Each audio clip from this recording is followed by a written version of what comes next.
Assalamualaikum warahmatullahi wabarakatuh. Salam kenal, salam hebat, guru-guru PAUD dan mahasiswa PAUD dimanapun kalian berada. Saya Diana Erliana Lesmana, praktisi dan akademisi pendidikan anak usia dini di STAI Bani Saleh, Kota Bekasi. Kali ini saya akan menyampaikan materi kuliah konsep dasar pendidikan anak usia dini, yaitu tentang prinsip-prinsip pendidikan anak usia dini. Baik, sebelum mulai, kita baca basmalah bersama.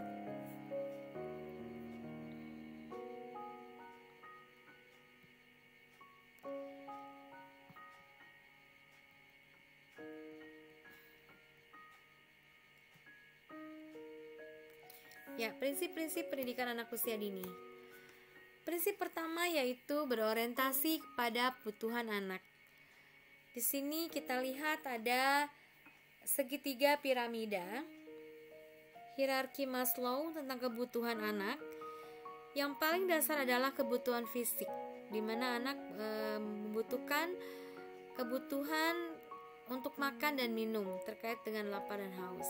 Kemudian tangga berikutnya adalah tentang keamanan. Anak-anak harus merasa aman, dia terlindungi dan bebas dari bahaya.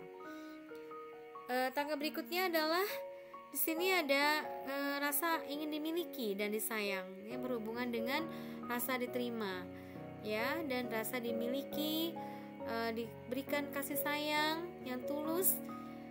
Kemudian berikutnya adalah tentang harga diri, yaitu anak-anak sudah bisa mulai berprestasi, dia memiliki kemampuan, dia ingin dianggap sudah bisa dan membutuhkan penghargaan minimal dalam bentuk pujian. Step berikutnya yang terkait dengan kognisi, di mana anak-anak sudah mulai mencari banyak tahu, memahami sesuatu, menjelajah sesuatu, ya ini terkait dengan kognisinya, yaitu kebutuhan intelektualnya. Lalu step berikutnya terkait dengan estetika, di mana anak-anak senang dengan kerapihan, keindahan, ya. Dia juga membutuhkan suatu hal yang indah untuk pengembangan kreativitasnya. Lalu yang paling puncak adalah anak-anak membutuhkan aktualisasi diri, di mana dia ingin merealisasikan potensinya, dia merasa menemukan pemenuhan dirinya, dia ingin dianggap sebagai orang yang bisa melakukan sesuatu dan mampu mengembangkan sesuatu. Oke, yang kedua adalah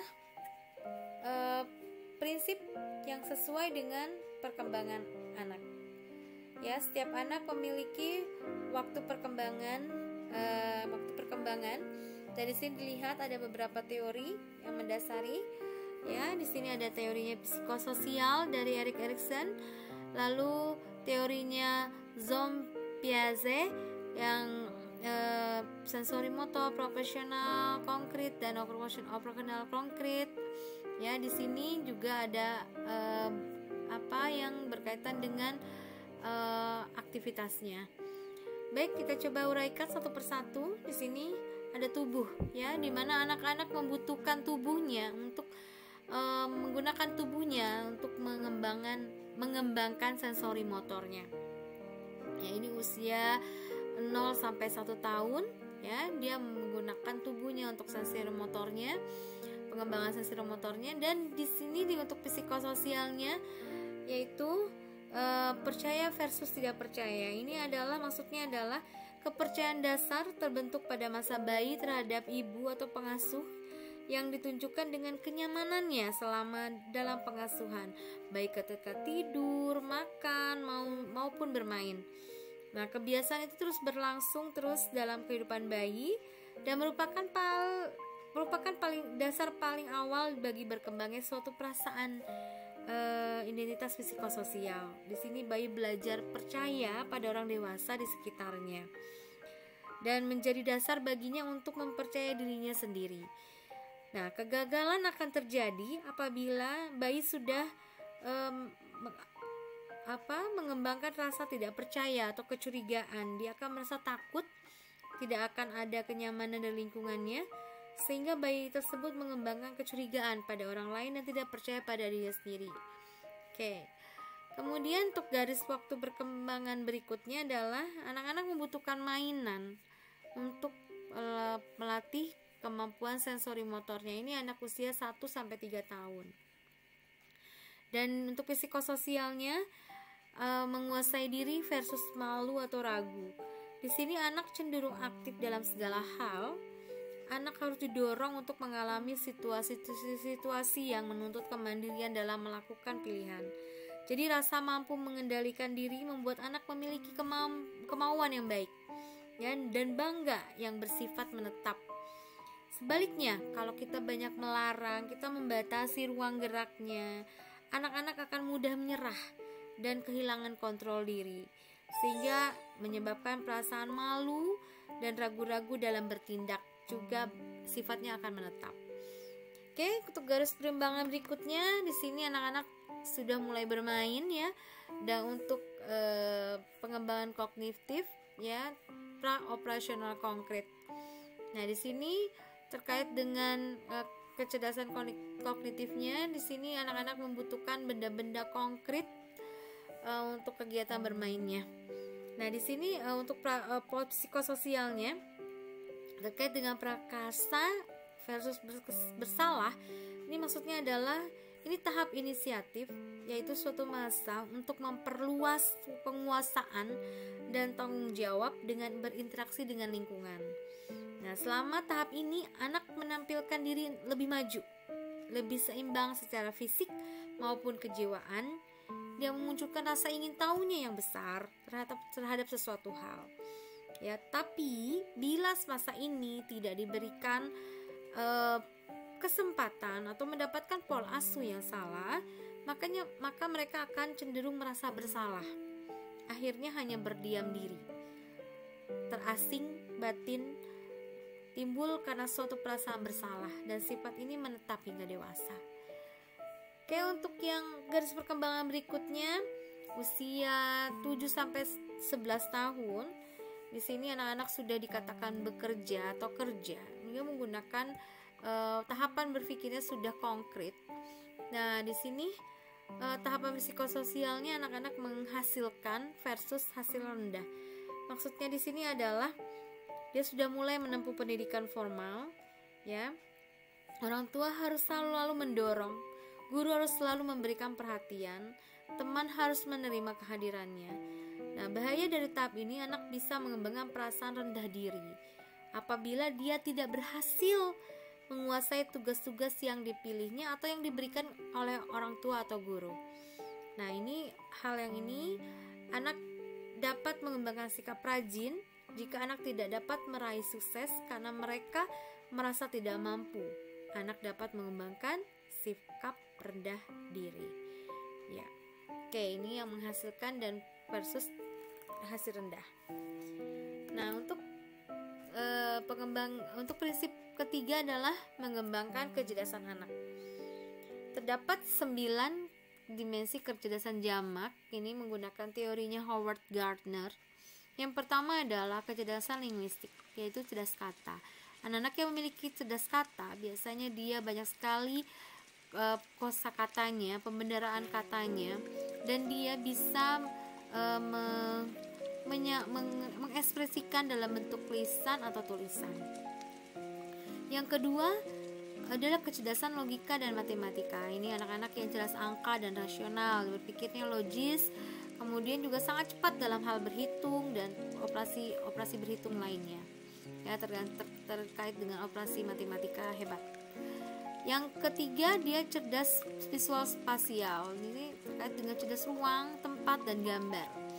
Biasanya anak-anak senang nih yang menggambar ruang gitu ya, menggambar lokasi, layout, dan lain sebagainya. Anak-anak ini cerdas spasial yang dikembangkan, dia akan bisa menjadi seorang insinyur, arsitek. Ya, ini karena dia cerdas spasial.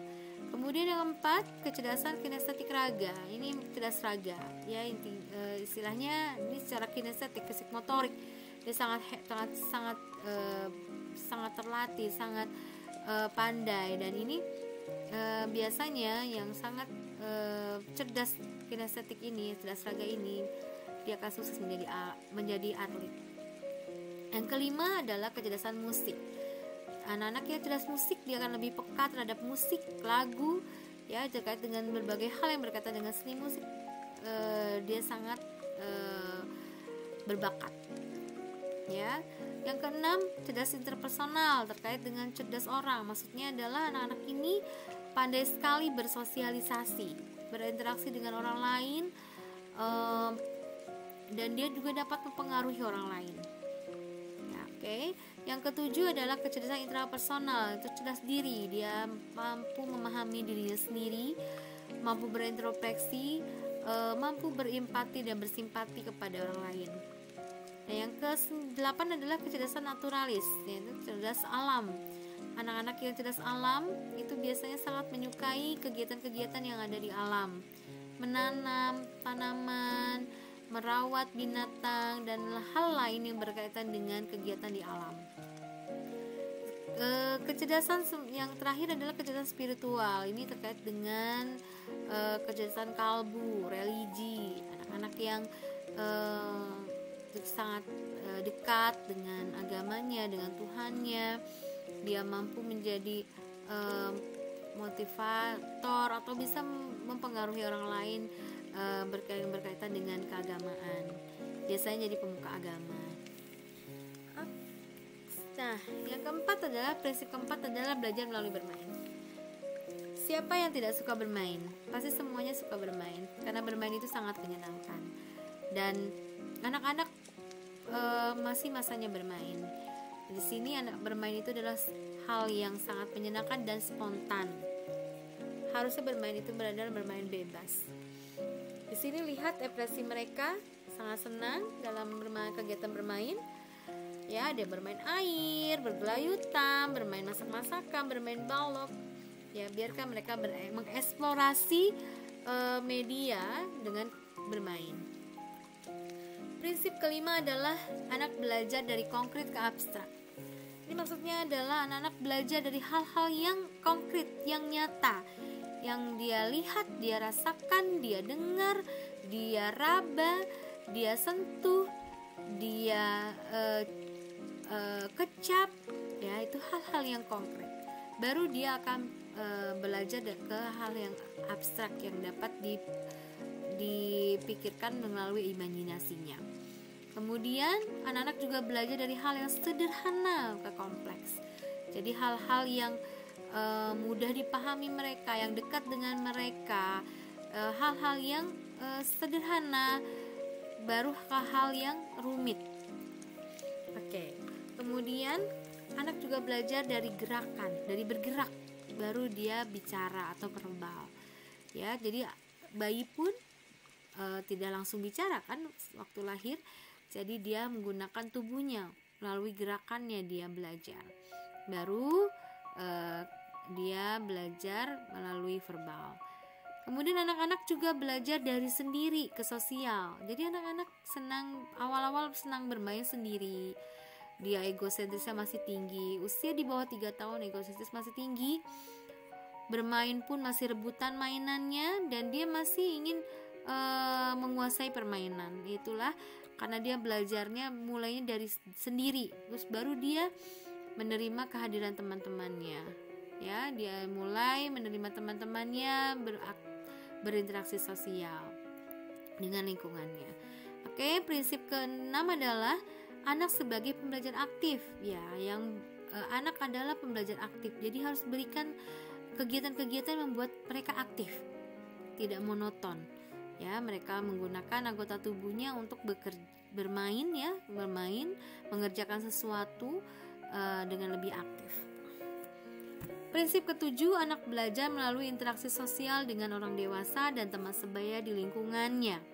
Ya, ini sesuai dengan teorinya Lev Vygotsky, di mana dinyatakan bahwa pentingnya orang dewasa dan teman sebaya untuk mengembangkan pengetahuannya. Ya. Kemudian prinsip ke-8 yaitu menggunakan lingkungan yang kondusif. Yang kondusif seperti apa? Yaitu lingkungan yang aman, yang nyaman, jauh dari bahaya di kelas atau di luar kelasnya. Kemudian prinsip 9, anak juga prinsip yang 9 adalah merangsang kreativitas dan inovatif.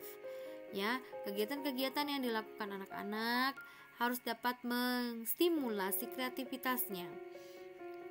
Biarkan anak-anak mengeksplorasi media yang telah disiapkan gurunya dan biarkan mereka menemukan pengetahuan sendiri. Oke. Kemudian prinsip ke-10, pengembangan kecakapan hidup. Ini terkait dengan life skill atau kegiatan sehari-hari yang bisa dilakukan di rumah atau di sekolah. Bagaimana untuk mereka memenuhi kebutuhan hidupnya. Di sini life skill ini sangat penting untuk membuat anak menjadi lebih mandiri. Dia juga melatih problem solving, juga menjadikan anak menjadi tangguh, di mana anak-anak tidak banyak mendapatkan bantuan untuk melakukan tugasnya sehari-hari. Contoh kecil misalnya membuka, memakai dan